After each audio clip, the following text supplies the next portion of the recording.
Donc la salicaire pourpre, c'est une plante originaire d'Europe et d'Asie.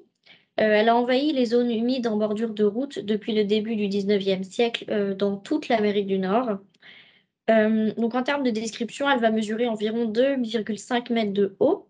Les fleurs sont violettes avec 5 à 7 pétales et sont disposées en longs épis à l'extrémité de la plante.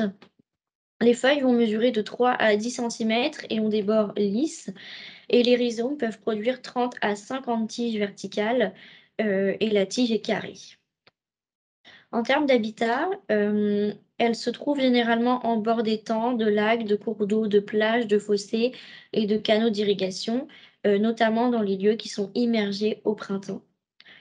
En termes d'impact maintenant, elle va former des peuplements denses et des tapis de racines épais, ce qui réduit l'espace et la disponibilité des nutriments pour les autres espèces végétales.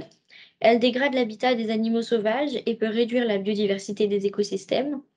Et également, elle peut obstruer les canaux d'irrigation, dégrader les terres agricoles et réduire la qualité du fourrage.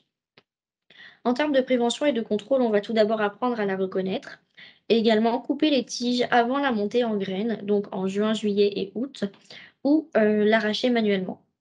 Il ne faut surtout pas acheter des plantes envahissantes, donc préférer les plantes indigènes ou non invasives pour les jardins. Et on va également éviter de composter les spécimens et mettre les plantes dans des sacs en plastique, les fermer et les jeter à la poubelle. Également, une seule salicaire peut produire jusqu'à 2,7 millions de graines par saison, ce qui est juste énorme.